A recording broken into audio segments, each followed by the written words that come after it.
Bonjour à tous et bienvenue pour cette nouvelle vidéo. Et aujourd'hui, dans cette 31e journée de Ligue 1, nous allons voir le match entre Brest et Nice. Donc, tout d'abord, nous allons regarder le classement entre Brest et Nice. Nous pouvons voir que Nice est 9e, alors que Brest est 16e. Donc, c'est un match à fort enjeu, donc, parce que Nice est à 5 points de la, non, 7 points de la qualification pour la Conference League, alors que Brest est à 2 points de potentiellement être relégué en Ligue 2. Donc c'est pour cela qu'il y a un fort enjeu pour cette confrontation. Surtout que Nice est actuellement sur une mauvaise série après 4 matchs nuls et une défaite, alors que Brest est sur une dynamique plutôt positive avec 2 victoires et 2 matchs nuls et une défaite. Donc qu'est-ce que cela donne pour Brest à domicile? On peut voir que Brest est 17e de Ligue 1 à domicile, et nous allons voir le match pour Nice, qu'à l'extérieur ils sont 4e. Donc cela, pour le coup, on peut voir que Nice est plus favori pour cette confrontation, en tout cas à l'extérieur. Ensuite, nous allons voir les confrontations head-to-head. Donc la dynamique, on peut voir qu'ils ont fait un très bon match nul Brest face à Reims, ils ont battu Toulouse, c'est une très bonne performance. Bon, ils ont fait un match nul face à Troyes, ils ont juste perdu contre le Paris Saint-Germain et ils ont battu Brest.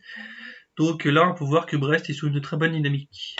Alors que Nice a fait match nul face à Basel en Conference League, donc ils pourront peut-être passer le prochain tour et atteindre les demi-finales, on espère.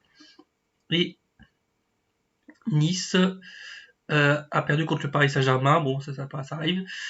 Et après ils ont fait match nul contre Angers, ça c'est très mauvais, parce qu'ils sont derniers au classement, Angers. Nice avait match nul face à Lorient, donc ça va encore, et ils ont battu Sheriff. Donc et aussi, maintenant nous allons voir les confrontations head-to-head contre Nice et Brest.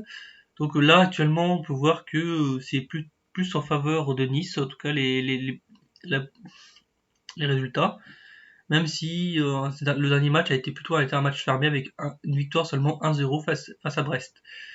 Donc mon pronostic, comme vous êtes habitué à voir, c'est un under 2,5, donc moins de 2,5 buts. Et donc le moins de 2,5 buts pour cette confrontation est aux alentours de 1,61 sur BetClick. Et donc sur le bookmaker Orbitix, il est à 1,74 actuellement. Donc j'ai estimé à peu près le pourcentage de perte aux alentours de 47,5%, et le nombre de buts moyen de Brest de 2,73 et de 2,2 à Nice, pour Nice. Donc je sais que Brest est légèrement au-dessus de ce que je prends d'habitude. Moi j'aime bien prendre des buts moyens inférieurs à 2,7, mais là on est vraiment très légèrement au-dessus. Et surtout que Nice, ils sont vraiment l'équipe qui marque le moins de buts. Font partie des équipes qui marquent le moins de buts en Ligue 1 en tout cas, avec une moyenne de 2,2. Donc c'est pour ça que je suis plutôt confiant pour ce pronostic avec une cote plutôt value de 1,74. Donc dis-moi ce que vous en pensez.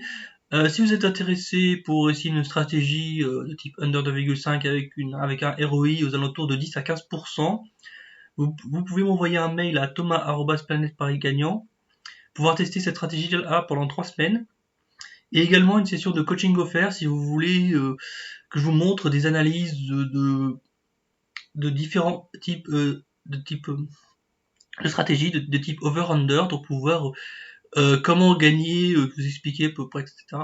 Comment gagner de l'argent via d'autres types de over-under. En tout cas, j'espère que cette vidéo vous a plu. Je vous dis à très bientôt. Bye bye.